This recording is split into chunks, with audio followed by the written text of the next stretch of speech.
सागर, दीपिका, आज से पहले मैंने इससे भद्दा मजाक कभी नहीं सुना। अनीशा, ये मजाक नहीं सच्चाई, और तुम इसे जितना जल्दी स्वीकार कर लो वही तुम्हारे लिए अच्छा होगा। नहीं, मैं तुम दोनों को ऐसा कदम नहीं उठाने दूंगी। तुम बेवजह परेशान हो रही हो अनीशा। हम जो कुछ भी कर रहे हैं उसमें हम सबका फायदा है, और तुम्हारा भी।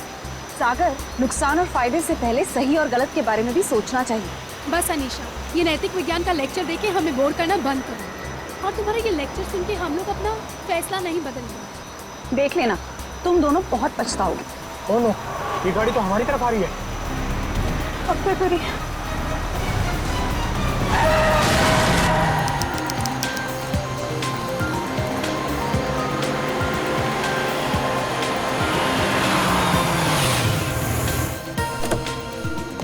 Hello sir. Hello. Hello ma'am.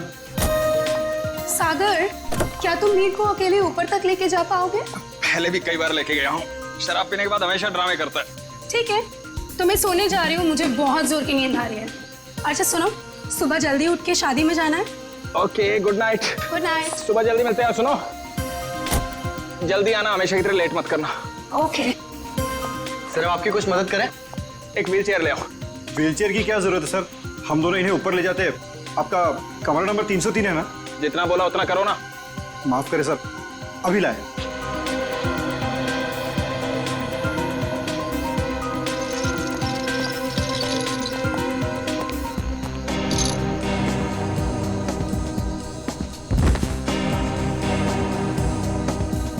उठाओ इसे। जब सहन नहीं होती तो पीता क्यों है? सर, खाने में कुछ लेंगे? एक सूप ले आओ। Okay sir. सर, इन्होंने सूप ऑर्डर किया। जब से ये लोग इस होटल में रहने आए हैं ना, ऐसा तीसरी बार हुआ है। पता नहीं इतनी शराब क्यों पीते हैं जब पचा ही नहीं सकते।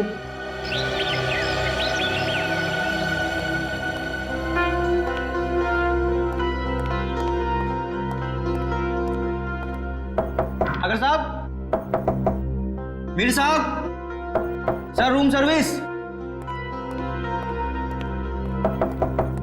साहब, क्या हुआ? दरवाजा नहीं खोल रहे? नहीं, देखना दोपहर हो गई है, लगता है इन्हें रूम की सफाई नहीं करवानी है। हो सकता है शायद सो रहे होंगे। सो रहे होंगे अब तक? हाँ, मैंने सुबह फ़ोन भी किया था नाश्ते के ऑर्डर के लिए, लेकिन उन्होंने फ़ोन नहीं उठाया। और आज तो उनको किसी शादी में भी जाना था सुबह। शादी में भी जाना था और अब तक सो भी रहे? मतलब जरूर कुछ गड़बड़ है। तुम यहीं रुको, मैं मैनेजर साहब को लेके आता हूँ। ठीक है। मैं दीपिका जी को। साहब, साहब, साहब, दरवाजा खोलिए। देखिए मैडम, दोनों में से कोई भी दरवाजा नहीं खोल रहा है। सागर, सागर, दरवाजा खोलो। मीर, दरवाजा खोलो। सागर, हमें चिंता हो रही है, दरवाजा खोलो। मैम, मिस्टर मीर का तो समझ में आ रहा है, लेकिन सागर जी, वो तो कल रात नशे में भी नहीं थे। मैं फोन करती हूँ। फोन भी नहीं उठा रहे। मैम, अगर आप इजाजत है तो मैं मास्टर की से दरवाजा खोल सकता हूँ। हाँ प्लीज।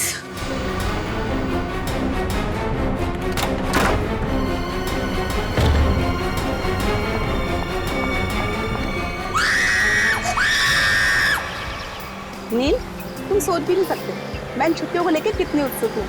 आखिरकार तुम्हारे ऑफिस वाले और मेरे ऑफिस वाले राजी हो ही गए और हमें एक हफ्ते की छुट्टी दे दी। भाई समझ में नहीं आता कि इंसान अगर दिन में 14 घंटे काम करेगा तो भाई अपनी खूबसूरत बीवी के साथ वक्त कब बिताएगा? नहीं नील, तुम अपने आके सड़क पर रखो। तुम जानते हो ना, तुम जब भी गाड़ी चलाते हो मुझे कितना डर लगता है। अरे तुम बेवजह घबरा रही हो। हाँ, अरे वो देखो, वो क्या है? वहाँ कोई लड़की सच में पड़ी है। देखो देखो। नील, हमें उसकी मदद करनी चाहिए। हाँ, सुनिए, सुनिए, आके खोलिए।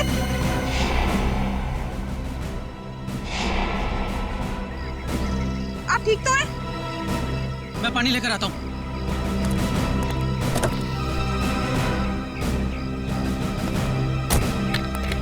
ये पानी पीजिए। आगे खोलिए। सुनिए, आप ठीक तो हैं? सीआईडी। सीआईडी? नील, हमें इनको अस्पताल लेकर चलना चाहिए। हाँ, और मैं सीआईडी को भी खबर कर देता हूँ। हाँ ठीक है।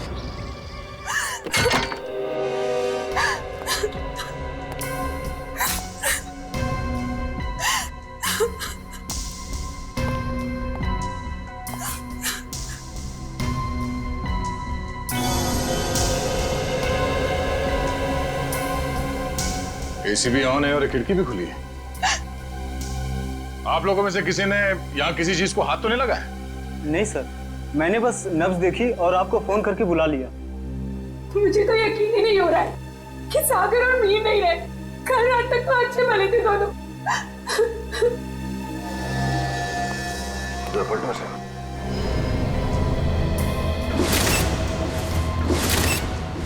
ये देखो फ्रेडी, मीर का खून गला घोट के किया गया है। हाँ सर, गले पे लाल निशान साफ साफ दिख रहा है। निशान देख के लगता है कि नायलॉन के रस्सी से गला घोटा गया इसका।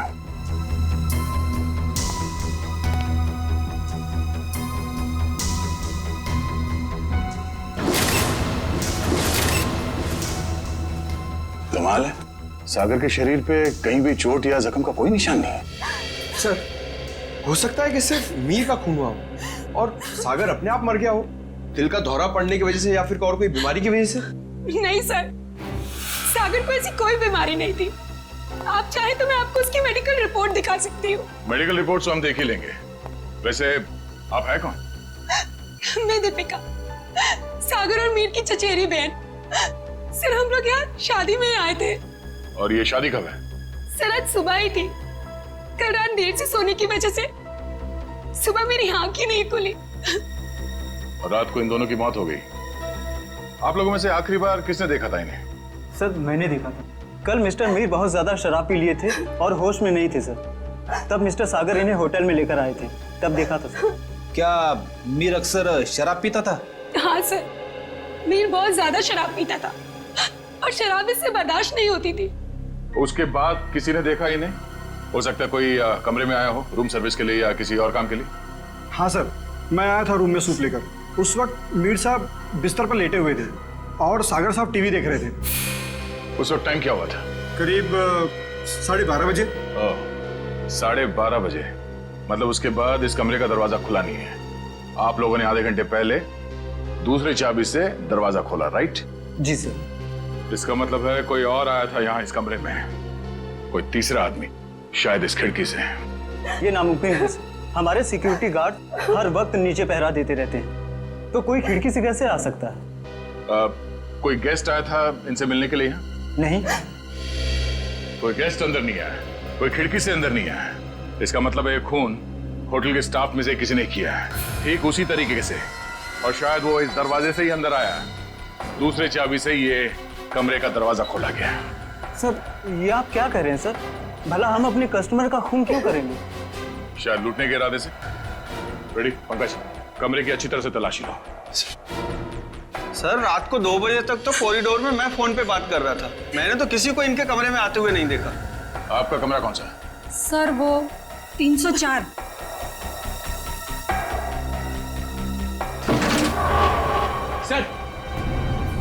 सर, इस ड्रॉर में पैसे मिले सर। पैसे? ओह, मतलब ये खून पैसों के लिए नहीं किया गया है। और कमरे की हालत भी एकदम दुरुस्त है, ऐसा लगता नहीं है कि कोई हाथापाई हुई यहाँ पे। हाँ सर, अगर कोई बाहर वाला आदमी होता तो अपनी जान बचाने के लिए इन्होंने हाथापाई तो की होती। इसका मतलब ये है कि जो कोई भी था वो जान पहचान वाला ही था। क्यों दीपिका जी? हैं? सिर्फ मुझ पे शक कर रहे हैं। नहीं नहीं, मैं तो सिर्फ कह रहा हूँ कि इस कमरे के अंदर क्या हुआ किसी को नहीं मालूम, एक पहेली है। सर, मोबाइल फोन मिला है। सर, ये तो सागर का फोन है। सागर का फोन? और मीर का फोन मिला? नहीं। मीर का फोन? सर, पता नहीं कहाँ है। कोई बात नहीं, हम पता लगा लेंगे। बड़ी पंकज, आसपास दूसरे कमरों की भी तलाशी लो और यहाँ पे जितने उंगलियों के निशान मिलते हैं सब उठा लो। हेलो? हाँ? क्या? कहाँ पे? एक्सक्यूज मी, ये वार्ड नंबर 3 का है? उस तरफ। इस तरफ? आप लोग सीआईडी से हैं? जी हाँ, नील आप ही हैं? जी। आप ही ने हमारे सीनियर इंस्पेक्टर मिस्टर दया को फोन किया था, एक मरीज को हमारी जरूरत है। हाँ सर, वो एक लड़की है, वो मुझे और मेरी पत्नी को मरुआ रोड पे एक खाई के पास घायल अवस्था में मिली थी। घायल अवस्था में? जी हाँ सर, ऐसा लगता है जैसे किसी ने उन्हें जानबूझकर खाई में फेंक दिया था। उन्हें देख सकते हैं कहाँ है वो? हाँ, आइए सर। प्लीज। रेखा, ये लोग सीआईडी से हैं। अच्छा ये बताइए कि इनके पास से आप लोगों को कुछ मिला क्या? जी सर इनके पास से हमें ये लाइसेंस मिला है। और सर ये मोबाइल भी मिला है। अनीशा, सर हमने सोचा कि इनके घर वालों को फोन करके खबर कर दें, तो हमने इन्हीं के फोन से कुछ लोगों को फोन किया, लेकिन किसी ने भी फोन नहीं उठाया। किसी ने भी फोन नहीं उठाया? हाँ सर।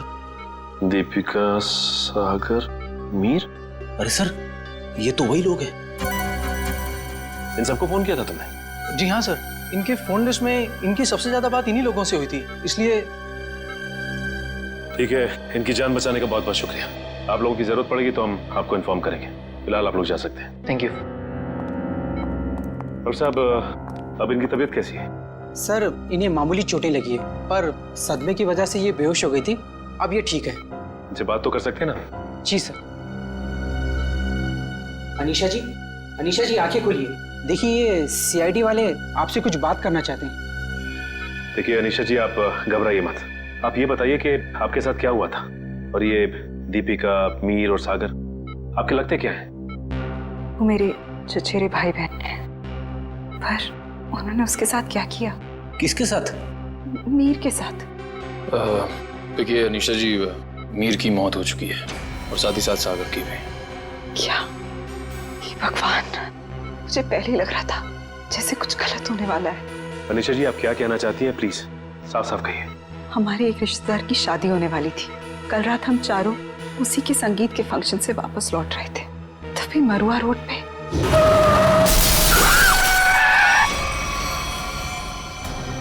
तुम दोनों ठीक तो हो ना?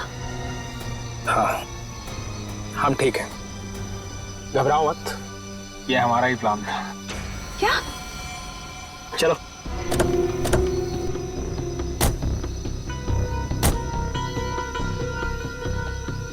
मीर का मोबाइल फोन रास्ते में कहीं फेंक देना, और ध्यान रहे जब तक हमें हमारा पैसा ना मिल जाए मीर बेहोश ही रहना चाहिए। ये लो नया सिम कार्ड। मीर के परिवार वालों से फिरौती की मांग इसी नंबर से करनी है। और हाँ, हमें फोन मत करना, वक्त आने पर हम लोग खुद कांटेक्ट करेंगे। नहीं, मैं तुम दोनों को ऐसा कुछ नहीं करने दूंगी। मीर हमारा चचेरा भाई है। अनीशा, तुम हमारे प्लान में दखलंदाजी मत करो, वरना क्या? मीर को हम बाद में खुद देख लेंगे, पहले तुम इसको ठिकाने लगाओ। चलो। ये क्या कर रही हो तुम मेरे साथ? दीपिका, तुम मेरे साथ ऐसा कैसे कर सकती हो? दीपिका और सागर पैसों के लिए कुछ भी कर सकते हैं। छोड़ो मुझे। ओह, तो मतलब दीपिका और सागर अपने चचेरे भाई मीर को अगवा करना चाहते थे? हाँ सर, अगर ये बात मुझे पहले पता होती कि उनके दिमाग में ऐसी कोई खिचड़ी पक रही है, तो मैं मीर को पहले ही सावधान कर देती। लेकिन मैं भी फंस गई बेवजह उनके प्लान में, और जब मैंने उनका साथ देने से इनकार कर दिया तो उन्होंने मुझे चलती गाड़ी से नीचे खाई में फेंक दिया। क्या जमाना आ गया है? रिश्तेदार एक दूसरे के साथ ऐसी घिनौनी हरकत कर सकते हैं? वो तो अच्छा हुआ, वहाँ एक पेड़ की वजह से मैं खाई में नीचे गिरते गिरते बच गई, वरना मैं भी मीर के साथ मारी जाती। मगर सागर की मौत कैसे हुई? इसी का पता हम भी लगा रहे हैं। सर, लगता है दीपिका इस पूरे जिम में मिली हुई है। उसी ने होटल के कमरे में जाके दोनों को मार दिया। वही तो, तभी तो उसने हमें अनीशा जी के बारे में भी नहीं बताया। लेकिन वो मीर को मारेंगे क्यों? वो तो सिर्फ उससे पैसे चाहते थे। तभी तो वहां पे उन्होंने कुछ गुंडों को भी बुलाया था, जिससे कि मीर को पता ना चल पाए कि उसे अगवा किया किसने। हो सकता है सागर और दीपिका के बीच में पैसे के बंटवारे को लेकर लड़ाई झगड़ा हो, और इसीलिए वो लोग अपने प्लान में कामयाब नहीं हो सके। हेलो पंकज, हमें शक है कि मीर और सागर के खून में दीपिका का हाथ है। एक काम करो, उसे जल्द से जल्द अरेस्ट कर लो। क्या? दीपिका भाग गई? ठीक है। दीपिका होटल से भाग गई? हाँ फ्रेडी, दीपिका भाग गई। अनीशा जी, इस केस को सॉल्व करने में हमें आपकी मदद चाहिए। जरूर सर, मैं आपकी मदद करने के लिए तैयार हूँ। क्या बात है डॉक्टर साहब, बड़ी मेहनत हो रही है। आपकी डॉक्टर तारिका, वो तो चली गई छुट्टी लेकर के, और दो लाशों का बोझ मेरे कंधों पर। अरे सर, तारिका जी को थोड़ी ना मालूम था कि ऐसा केस आने वाला है, और वैसे भी उन्होंने पहले से आपसे छुट्टी ली थी और सारी टिकट वगैरह पहले से ही बुक हो चुकी थी। हाँ सर, अभिजीत ने खुद लाइन में लगकर टिकट की बुकिंग करवाई थी तारिका जी के लिए। हाँ। है ना? अरे यार, ये राज की बातें तू सबके सामने हाँ साळुंखे, अब तक तो तूने मेरे होनर ऑफिसर्स को बता ही दिया होगा कि मौत हुई कैसे। बस आपके ये होनहार ऑफिसर, इन्हें किसी और चीज से फुर्सत मिले तो लाश की बात करें ना। देखिए सर, हम लोग यहाँ सिर्फ लाश की बातें ही करने आए हैं। Oh really? जी बताइए बताइए। बस इस मीर की मौत हुई है गला दबाने की वजह से। किसी ने बहुत ही होशियारी के साथ इसकी जैगुलर वेन को दबा दिया और तोड़ दिया, और ये काम किसी एक्सपर्ट का है। वो अच्छी तरह से जानता है कि गले के कौन से हिस्से को दबाने से जल्दी से मौत हो जाएगी। मीर ने शराब भी पी रखी थी ना? शराब भी पी रखी थी, और मीर के खून में मुझे एक ड्रग मिली, डोडीन नाम की ड्रग, जो इंसान को बहुत गहरी नींद में सुला देती है। जब इस मीर का खून हो रहा होगा ना, इसे पता भी नहीं चला होगा। ये मीर होटल जाने से पहले संगीत के फंक्शन में गया था, शायद वहीं किसी ने इसे ये ड्रग दी होगी। नहीं, मीर की मौत हुई कब? मीर की मौत हुई है लगभग 16 घंटे पहले। 16 घंटे पहले? मतलब जब सागर मीर को व्हील चेयर के ऊपर बिठाकर होटल के अंदर ले जा रहा था, तब तक ये मीर मर चुका था? बिल्कुल दया। इनफैक्ट सागर मीर को नहीं, मीर की लाश को कमरे में ले जा रहा था। तो फिर सागर की मौत कब हुई? सागर की मौत हुई है मीर की मौत के ठीक 12 घंटे के बाद, और सागर की बॉडी पर कहीं किसी किस्म की चोट के निशान नहीं है। तो फिर इसकी मौत हुई कैसे साळुंखे? इसकी मौत हुई है सफोकेशन की वजह से। किसी वजह से इसका दम घुट गया, ऑक्सीजन ने इसके फेफड़ों में जाना बंद कर दिया, और इसी वजह से सागर की मौत हो गई। पर सर, सागर का दम घुटा कैसे? ये पता लगाना भी बाकी है, लेकिन हाँ, फिलहाल मैं आप लोगों को एक बहुत अहम सुराग दे सकता हूँ। क्या क्या सुराग? एक मिनट।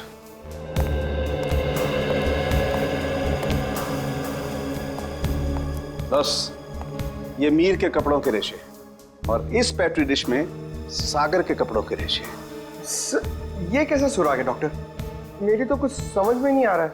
बेटा, पहले बड़ों की बात अच्छी तरह से सुन लेनी चाहिए, फिर समझ में आएगा। हाँ, बस मीर के कपड़ों के रेशे मुझे सागर के कपड़ों के पीछे के हिस्से पर मिले, और सागर के कपड़े के रेशे मुझे मीर के कपड़े के आगे के हिस्से पर मिले। क्या क्या क्या क्या? मीर की शर्ट के रेशे सागर की शर्ट की पीठ की तरफ, और सागर की शर्ट के रेशे मीर की शर्ट पे आगे की तरफ। आप हमें सुराग दे रहे हैं या हमारी उलझनों को और बड़ा कर रहे हैं? अभिजीत, हर बंद ताले को खुलने के बाद एक नए सुराग का दरवाजा खुलता है।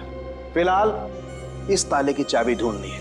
ये पता लगाना है कि इन दोनों के कपड़ों के रेशे एक दूसरे के कपड़ों पर आए तो आए कैसे। पता लगा लेंगे साळुंखे।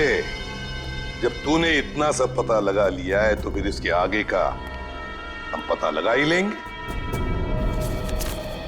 सर, उस दीपिका का कुछ पता नहीं चल रहा है सर। वो ना तो अपने घर गई, ना कोई सहेली के पास, और तो और सर, उसने अपना फोन होटल के बाहर ही कहीं फेंक दिया ताकि हम लोग उसका पीछा ना कर सके।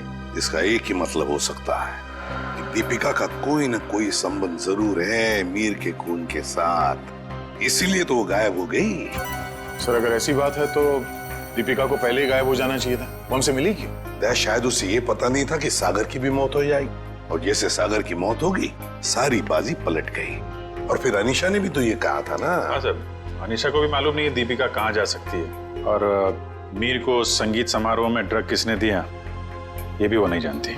सो लगता है सागर और दीपिका के मिली भगत में ये बेचारी अनीशा बेवजह फंस गई है। सर, हाँ सर, सागर के फोन रिकॉर्ड्स मिल गए, लेकिन रिकॉर्ड्स में एक बहुत अजीब बात है। क्या? सर, यही कि कल रात से लेकर आज सुबह 6 बजे तक सागर को मीर के नंबर से कॉल्स आए हैं। मीर? ये कैसे हो सकता है सर? मीर तो मर चुका है, फिर उसका नंबर कौन यूज कर रहा है? सीधी बात है, अगर मीर मर चुका है तो फिर उसका फोन कौन इस्तेमाल कर सकता है? वो खून ही इस्तेमाल कर सकता है ना सागर को फोन करने के लिए। तभी मीर का फोन मिला नहीं हमें होटल के कमरे में से। शायद ये फोन दीपिका के पास ही है सर। ये देखो, सागर की मौत के कुछ ही मिनट पहले उसे एक अनजान नंबर से फोन आया था। अनजान नंबर से। अनजान नंबर? सर, फिर तो सागर की मौत का और इस अनजान नंबर वाले का कुछ ना कुछ संबंध तो है। पता लगाना पड़ेगा इन दोनों फोन्स के बारे में, मीर का फोन नंबर और फिर इस अनजान नंबर के बारे में।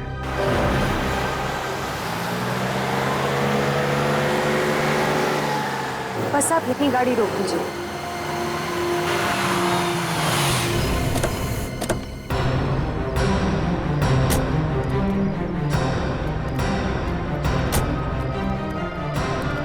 हाँ निशा, क्या ये वही जगह है? हाँ सर, ये वही जगह है जहाँ गुंडों ने हमारी गाड़ी रोकी थी और फिर मुझे दूसरी गाड़ी में डाल दिया खाई में फेंकने के लिए। और दीपिका और सागर उस दिशा में चले गए थे। दीपिका और सागर उस दिशा में चले गए? जी सर। लेकिन एक बात बताओ निशा, तुम्हें पूरा यकीन है कि ये वही जगह है, वही सड़क है?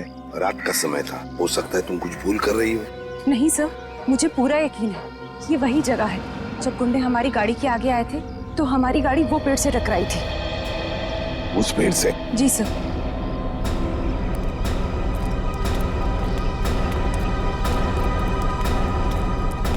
सर, यहाँ पे गाड़ी के टायर के निशान भी हैं। हाँ, जैसे ब्रेक लगा है। और सर, हाँ, यहाँ पे दूसरी गाड़ी भी थी, उसके टायर के भी निशान है यहाँ पे। हाँ, है तो सही, दूसरी गाड़ी के ही निशान है।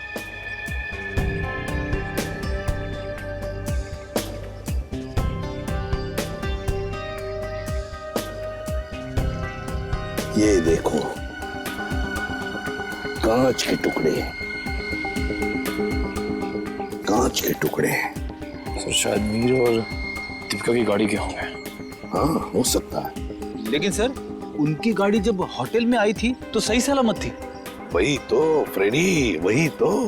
जब उनकी गाड़ी होटल में आई थी तो बिल्कुल सही सलामत थी। जरूर गाड़ी की मरम्मत की गई होगी, क्योंकि जब हमने गाड़ी होटल पर देखी तो बिल्कुल वैसे के वैसे थी जैसे कुछ भी नहीं हुआ था उस गाड़ी को। ये कुछ और ही चक्कर है।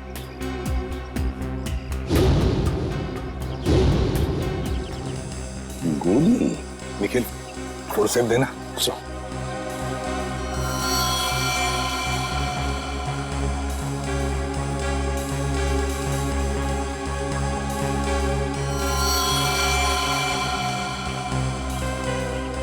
गोली चली है यहाँ पर। अनीशा, जब गुंडों के साथ मुठभेड़ हुई तब क्या किसी ने गोली चलाई थी या गोली चली थी? नहीं सर, मेरे सामने तो नहीं चलाई, पर हो सकता है मेरे जाने के बाद चली हो। तुम्हारे जाने के बाद? अनीशा के जाने के बाद गोली चली थी?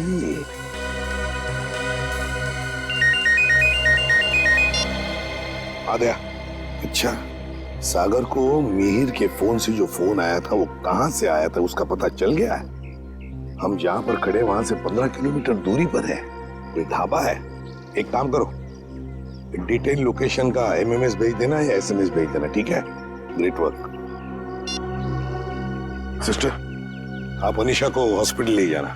निखिल, फोन करके दूसरी गाड़ी का इंतजाम करो। ढाबा।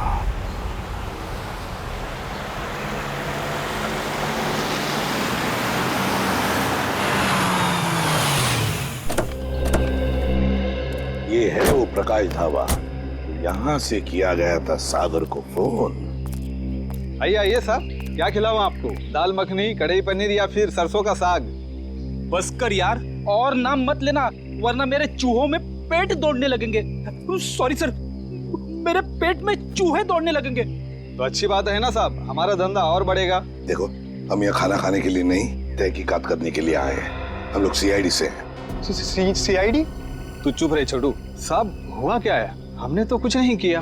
हाँ, वो तो पता लगा ही लेंगे। खैर, पहले ये बताओ, 14 तारीख की रात को क्या तुम्हारे यहाँ एक कस्टमर आया था जो रात भर तुम्हारे इस ढाबे पर ही था? रात भर? रात भर 10 बजे से लेकर 6 बजे तक। क्या वो रात भर फोन पे ही बात कर रहा था? साहब, ढाबे पे तो नहीं था, पर हाँ, सड़क के उस पार एक गाड़ी खड़ी थी जिसके अंदर एक आदमी बैठा था और वो किसी से फोन पे बात कर रहा था। तो क्या तुमने उसे अच्छी तरह से देखा? नहीं साहब, अंधेरा था, इसके लिए चेहरा नहीं देख पाया। अच्छा, क्या वो अकेली गाड़ी में था या उसके साथ कोई और भी था? उसके साथ ड्राइवर था साहब, वो 2-3 दफा चाय लेने आया, खुद के लिए और वो दूसरे आदमी के लिए भी। और हाँ साहब, उसने कैंची भी तो मांगी थी। हाँ, कैंची मांगी थी? वो किस लिए? क्या मालूम साहब, बड़ा ही अजीब था वो ड्राइवर। गाड़ी से उतरा, मिट्टी और पत्थर जमा करके फिर से गाड़ी में बैठ गया। क्या जमाना आ गया है सर, आजकल लोग सड़क पर से पत्थर और मिट्टी भी चुराने लगे। किसी और काम के लिए फ्रेडी, पत्थर और मिट्टी किसी और काम के लिए। क्या वो ड्राइवर भी फोन पे बात कर रहा था?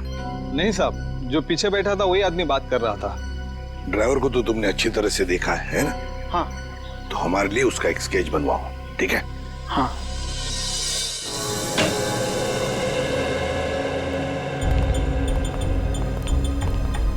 ये है वो उलझी हुई पहली, डॉक्टर साहब। मीर की लाश यहाँ पड़ी थी, सागर की वहाँ। मीर की मौत 7:30 बजे हुई थी और सागर की उसके 12 घंटे के बाद, है ना? और मीर की मौत की वजह है नायलॉन की रस्सी से गला दबाना, सागर की मौत की वजह है दम घुटना। और अभिजीत, कमरे में कोई तीसरा आदमी था नहीं, क्योंकि कमरे का दरवाजा अंदर से बंद था। सर, इस केस में सबसे अजीब बात तो यह है कि सागर ने मीर की लाश के साथ 12 घंटे क्यों गुजारे? और सर, मीर का खून सागर ने किया होता तो वो लाश को वापस होटल में लाने का खतरा क्यों उठाता? अक्सर खूनी खून करने के बाद लाश को किसी सुनसान जगह फेंक देता है। तुम दोनों के सवालों का जवाब इस चलते हुए एसी और इस खुली हुई खिड़की के बीच छुपा हुआ है, जो दया को क्राइम सीन पे दिखाता है। सर, ये भी तो हो सकता है कि सागर का दम घुट रहा हो और उसने खिड़की खोल दी हो ताकि खुली हवा में सांस ले सके। नहीं सचिन, बात इतनी आसान नहीं है। मैंने बताया था ना आप लोगों को कि मुझे मीर की कमीज पर सागर की शर्ट के रेशे और सागर की शर्ट पर मीर की कमीज के रेशे मिले। दोनों की कमीजों पर एक दूसरे के कपड़े के रेशे हैं। Yes sir. सर, ये दोनों की कमीज पे एक दूसरे का धागा मिलना, चलते हुए एसी के बाद भी खिड़की का खुला हुआ होना, ये एक ही बात की तरफ इशारा कर रहा है। और वो क्या है? कि सागर ने मीर की लाश को दोबारा यहाँ लाने का खतरा इसलिए उठाया ताकि वो मीर की मौत को हादसा या फिर खुदकुशी का रूप दे सके। यानी सर, सागर ने पहले लाश को उठाया और फिर खिड़की से बाहर फेंकने की कोशिश की। एग्जैक्टली। उसने सोचा होगा कि सबसे कह दूंगा कि शराब के नशे में मीर खिड़की के नीचे गिर गया, लेकिन इसके पहले कि वो अपने प्लान में कामयाब हो पाता, उसकी मौत हो। हाँ सर, ये गुत्थी आधी तो सुलझ गई, लेकिन एक बात समझ में नहीं आई कि इस कमरे में सागर और मीर के अलावा कोई भी नहीं था, तो फिर सागर की मौत अचानक कैसे हुई? सचिन, उसकी मौत का राज उस अनजान फोन कॉल में छुपा हुआ है जो उसे सुबह सुबह आया था।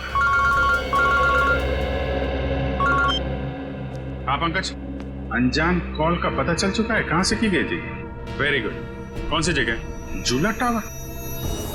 Okay okay okay okay, thank you very much Pankaj, thank you. जी, झूला टावर तो वो रही बिल्कुल सामने, जो अभी तक पूरी बनी भी नहीं है। या डॉक्टर साहब, सर आप यहाँ देखिए, तब तक हम लोग झूला टावर का चक्कर मार के आते हैं, देखते हैं वहां पे क्या हुआ था।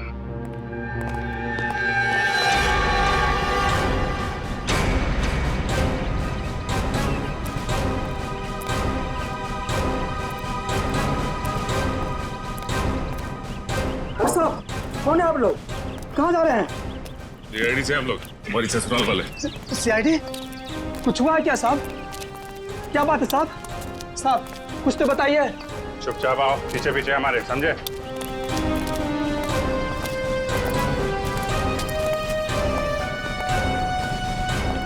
ये देखो, यहाँ से कमरा नंबर 303 बिल्कुल साफ साफ दिख रहा है। जरूर उस आदमी ने सागर को यहीं से फोन किया होगा। परसों रात तुम ही ड्यूटी पे थे यहाँ पे? हाँ साहब, मैं तो हर रात यहाँ ड्यूटी पर ही रहता हूँ। तो जरा ठीक से याद करके बताओ, परसों रात यहाँ पे कोई अजनबी आया था इस बिल्डिंग में? साहब, कुछ कॉलेज के बच्चे थे, कह रहे थे किसी पिक्चर की शूटिंग करनी है। पिक्चर की शूटिंग? कौन से पिक्चर, क्या बताया उन लोगों ने? उन्होंने कहा तो छोटी सी पिक्चर की शूटिंग करनी है कॉलेज के एग्जाम के लिए। उन्होंने मुझे 15,000 रुपये दिए और तुमने उन्हें अनुमति दे दी यहाँ शूट करने की?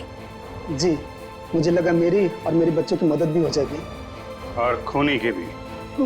खूनी? हाँ खूनी। तुम ही बताओ, उन लोगों का नाम नंबर कुछ है तुम्हारे पास? नहीं साहब। अच्छा ये बताओ कि वो बच्चे आए कैसे? साहब, वो लोग नीले रंग की गाड़ी में आए थे। नीली गाड़ी? गाड़ी का नंबर क्या? गाड़ी का नंबर याद नहीं, बहुत अंधेरा था। अच्छी चौकीदारी कर रहे हो, उनका नाम पता तक नहीं लिया तुमने, सिर्फ गाड़ी का रंग याद है बस। गलती हो गई साहब। पर हाँ साहब, एक बात है जो शायद आपको कुछ काम आ जाए। क्या बात? साहब, वो लोग उस कैमरे की बात कर रहे थे जो अपने साथ लेकर के आए थे। कह रहे थे महंगा है, संभाल के रखना, भाड़ा देना है।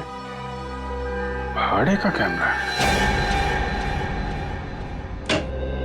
तो श्रेय और पंकज लगे हुए हैं कि स्टूडेंट्स ने फिल्म का कैमरा कहां से किराए पे लिया था।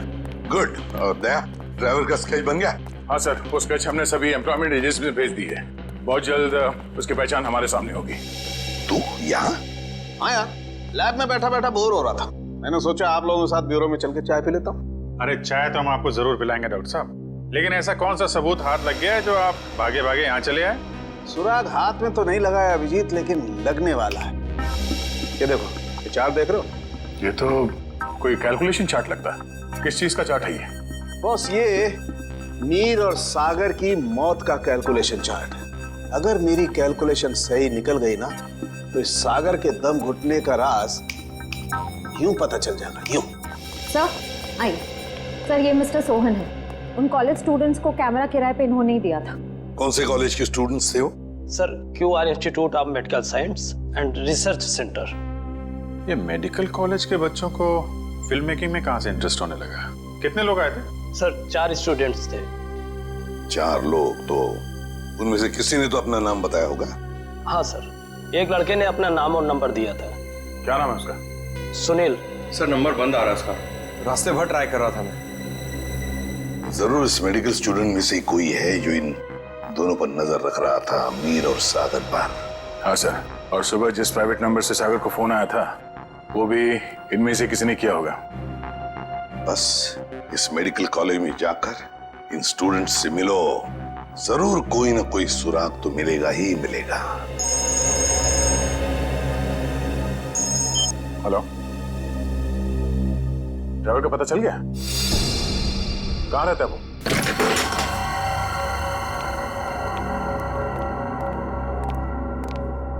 ये ड्राइवर चंदन लगता है 9 तो 11 हो गया। तो ढूंढो।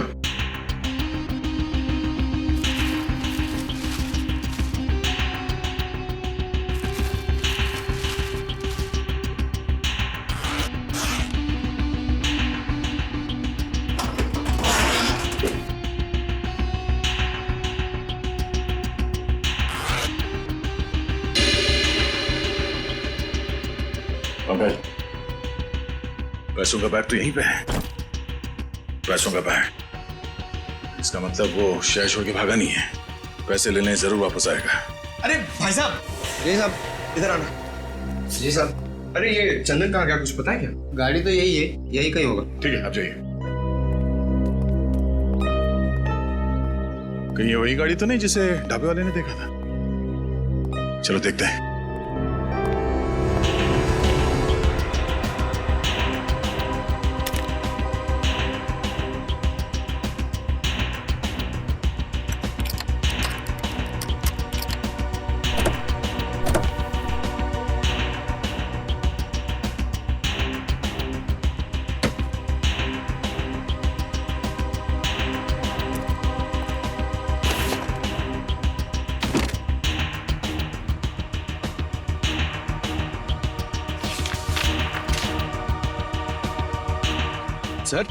सर ये गाड़ी दीपिका की है। ये देखिए पेपर। दीपिका की गाड़ी?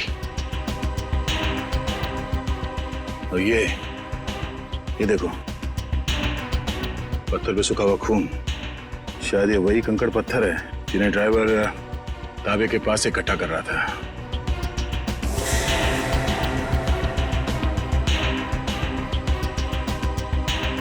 और ये कैंची भी किस चीज के लिए इस्तेमाल किया होगा उसने? सर मुझे तो कुछ समझ में ही नहीं आ रहा है। गाड़ी का ड्राइवर भी गायब है, ये पत्थर, कैंची, इन सब चीजों का क्या संबंध है सर? पंकज, वो भी पता चल जाएगा कि जो कोई भी इस गाड़ी के पिछले सीट में बैठा था वही पूरी रात मीर के फोन के जरिए सागर से बात कर रहा था। और अब ये सूखा हुआ खून बहुत जल्द हमें उसकी असली पहचान बता देगा। करण, तू 2 दिन से क्लास क्यों नहीं आ रहा? प्रोफेसर अमन बहुत नाराज हो रहे थे। क्या करूं यार, बुखार उतर ही नहीं रहा। लगता है मुझे फ्लू हो गया। बुखार? इसका माथा तो बिल्कुल ठंडा है। सर, तुम चारों ने अपने आप को बहुत बड़ी मुसीबत में डाल लिया है। कैसी मुसीबत सर? इसका जवाब मैं नहीं, सीआईडी देगी। सीआईडी? बिरजू, आप सब लोग यहाँ? बहुत बड़ी भूल हुई जो तुम लोग को शूटिंग करने दी। सीआईडी के चक्कर में फंस गया मैं। लेकिन सीआईडी क्यों? शूटिंग करना कोई गैर कानूनी काम थोड़ी है। शूटिंग करना गैर कानूनी नहीं है, लेकिन खूनी की मदद करना गैर कानूनी है और इसके लिए तुम सबको जेल हो सकती है, समझे? सर खून? हमने किसी खूनी की मदद नहीं की सर। जिस वक्त तुम लोग बिल्डिंग में शूटिंग कर रहे थे उसी वक्त बिल्डिंग के सामने वाले होटल रॉयल मून में एक जुर्म को अंजाम दिया जा रहा था और इस काम में तुम में से किसी ने खूनी की मदद की है। नहीं सर, हम ऐसा क्यों करेंगे? हम स्टूडेंट्स हैं, हम डॉक्टरी की पढ़ाई कर रहे हैं और ऐसा कुछ करके हम हमारा भविष्य अंधकार में क्यों डालेंगे? इसका पता तो अभी चल जाएगा। अच्छा ये बताओ कि जिस वक्त शूटिंग चल रही थी तुम में से कोई कुछ वक्त के लिए बाहर गया था क्या? हाँ सर, करण गया था ऊपर वाले फ्लोर पे अपने डायलॉग याद करने के लिए। यार अंकित, मुझे क्यों फंसा रहा है? यार मैं तुझे फंसा नहीं रहा हूँ, सिर्फ सच बता रहा हूँ। तो अपना हैंडीकैम भी लेकर गया था अपना परफॉर्मेंस रिकॉर्ड करने के लिए। हाँ सर, हैंडीकैम लेकर गया था, लेकिन जब वो वापस आया उसमें कोई वीडियो नहीं था। यार वो गलती से डिलीट हो गया था। देखो करण, झूठ मत बोलो, क्योंकि एक झूठ को छुपाने के लिए तुम 100 झूठ बोलोगे, लेकिन ये तुम सीआईडी के सामने नहीं कर सकते, समझे? इसलिए तुम्हारी भलाई इसी में है कि सब कुछ सच सच बताओ। बोलो। ये ठीक कह रहे हैं, जो कुछ भी हुआ है करण सच सच बता दो। सर मुझे डर था कि मेरी अटेंडेंस कम होने की वजह से मैं एग्जाम में फेल हो जाऊंगा। तभी अचानक मुझे किसी ने एक दिन चिट्ठी भेजी और साथ में एक सिम कार्ड भी। उस चिट्ठी में लिखा था कि उस होटल के कमरे में जो भी कुछ हो रहा है उसकी लाइव फीड रिकॉर्ड करके मैं उसे दूं और साथ में उसे फोन भी करूं, तो वो मुझे फेल होने से बचा लेगा। तो सर मैंने वैसा ही किया। मतलब अगर तुम उस जुर्म का आंखों देखा हाल भेजते और उस आदमी को यानी कि सागर को फोन करते तो तुम परीक्षा में पास हो जाते। जी सर। तुम्हारे साथ बहुत गलत हुआ है, किसी ने तुम्हारे साथ गंदा मजाक किया है और तुम उसके बहकावे में आ गए। वो खत जिसने लिखा था वो तो बच नहीं पाएगा। वैसे इस लेटर में और क्या लिखा था? उस चिट्ठी में लिखा था कि जैसे ही सागर उस आदमी को खिड़की तक लाए तो मैं सागर को फोन करूं और 5 बार घंटी बजते ही मैं वहां से चला जाऊं। तुम ऐसा कैसे कर सकते हो करण? पास होने के लिए तुम किसी की खून करने में मदद करो? शर्मनाक है ये, शर्मनाक। यार मैं इस बात के लिए पहले से ही शर्मिंदा हूँ। तुम्हें इस बात की शर्मिंदगी होनी भी चाहिए, समझे? अच्छा फिर फोन करने के बाद क्या हुआ? सागर ने मेरा फोन उठाया नहीं, बस वो अचानक वहीं खड़ा रहा। मैंने फोन किया, 5 बार घंटी बजी, उसके बाद फोन काटकर मैं वहां से चला गया। ठीक है, देखो ये सारी बात हम लोगों के बीच में ही रहे, क्योंकि मैं नहीं चाहता कि अगर खूनी हमारे आसपास है तो उसे इस बात की भनक भी लगे। मैं समझ सकता हूँ सर। और करण तुम्हें हमारे साथ चलना होगा होटल रॉयल मून में जहाँ क्राइम हुआ है। करण अब बताओ, सागर और मीर एग्जैक्टली कहाँ पे खड़े हुए थे? यहाँ पर सर। मीर सागर के कंधों पर झूल रहा था। और तुमने सुबह 6 बजे के करीब उनको फोन किया? जी सर। करण ये समझो कि तुम सागर हो और इंस्पेक्टर सचिन मीर है। ठीक से याद करके बताओ कि सागर ने मीर को कैसे उठा रखा? आप अपनी बाजू यहाँ पर रखिए। इसे? यस सर, और अपनी मुट्ठी बंद कर लीजिए। लो बंद किया? जी। ओह, तो इसका मतलब मीर के हाथ सागर के कंधों पे नहीं बल्कि गर्दन के पास थे। जी सर। इस तरह से? जी। और फिर तुम्हारे फोन करने के बाद क्या हुआ? मुझे कहा गया था कि फोन का रिंग 5 बार बजने के बाद तुम वहां से चले जाना। फोन तो बजा पर फोन सागर ने उठाया नहीं। उठाता कैसे भैया? उस वक्त तो मीर सागर का खून कर रहा था। मीर सागर का खून कर रहा था? सर ये कैसे मुमकिन है? मीर तो खुद एक लाश था। तो तुमसे किसने कहा श्रेया की लाश खून नहीं कर सकती? सालुंके साहब आप भी फ्रेडी की तरह। 1 मिनट सचिन, मैं कोई आत्मा की बात नहीं कर रहा हूँ, मैं साइंस की बात कर रहा हूँ। मैं रिगर मोर्टिस की बात कर रहा हूँ। याद है अभिजीत, कुछ सालों पहले भी ऐसा ही केस हुआ था। तुम पूछना अपने एसीपी साहब से, उस केस में एक लाश ने एक आदमी को गोली मारी थी।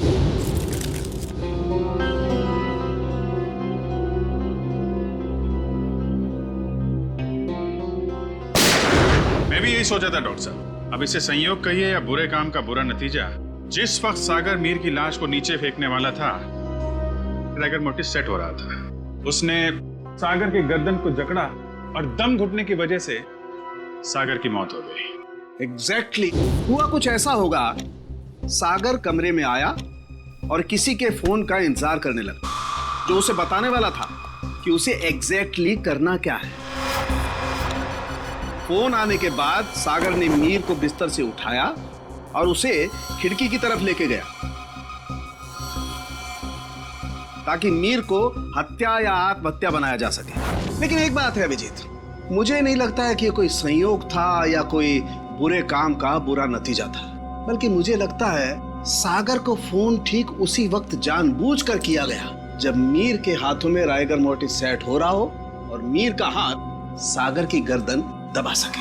आपकी बात में दम है सालुंके साहब, वरना सागर के पास तो पूरी रात थी इस जुर्म को अंजाम देने के लिए। उसने सुबह तक इंतजार किया ही क्यों?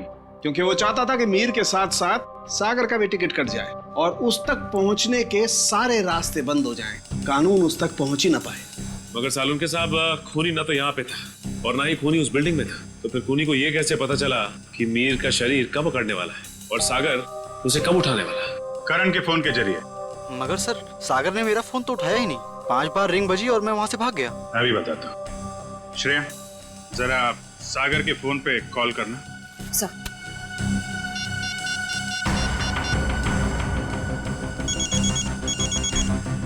ठीक है।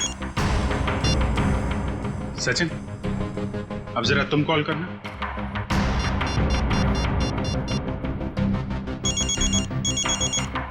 ठीक है। करण, अब तुम अपने फोन से सागर को कॉल करो।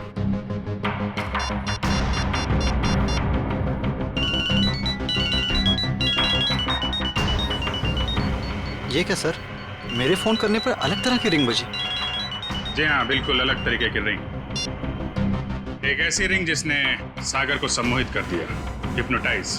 तभी तो वो तुम्हारा फोन नहीं उठा पाया। सर, इतनी बड़ी साजिश? बिल्कुल श्रेया, ये मुजरिम कोई साधारण आदमी नहीं है। ये कोई एक्सपर्ट है, एक्सपर्ट जिसे रिगर मोर्टिस की बहुत अच्छी जानकारी है और लोगों को सम्मोहित करने की भी। ये कहीं करण के कॉलेज का कोई प्रोफेसर तो नहीं, कोई एक्सपर्ट? आज सारे स्टूडेंट्स सही समय पर आ गए। Very good. सर, क्या आप आज हमें पूरी प्रक्रिया दिखाने वाले हैं? जी, भविष्य में जो भी फॉरेंसिक डॉक्टर बनना चाहते हैं उनके लिए आज की क्लास बहुत ही महत्वपूर्ण है। लगता है मैडम आ गई। ऑफिसर्स, आप लोग यहाँ? जी हाँ, हमने सोचा कि क्यों ना हम लोग भी फॉरेंसिक साइंस की ABCD सीख लें। हाँ, शायद किसी को इम्प्रेस करने के काम आ जाए। हैं? क्यों अभी जी? वैसे प्रोफेसर रमन, आज बच्चों को क्या पढ़ाया जा रहा है? सर, आज रिगर मोर्टिस की क्लास है। ओह, रिगर मोर्टिस।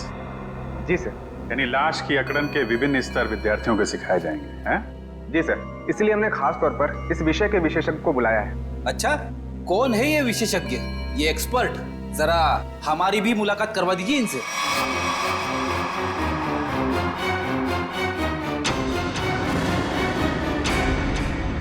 अरे फ्रेडी, विशेषज्ञ को नहीं पहचाना तुमने? हैं? प्रोफेसर अनीशा, जरा इनका खिला खिला चेहरा देखिए। ऐसी मुस्कान है इनके चेहरे पे जैसे मुजरिमों को तब होती है जब उन्हें गलतफहमी हो जाती है कि वो CID से बच गया। क्यों?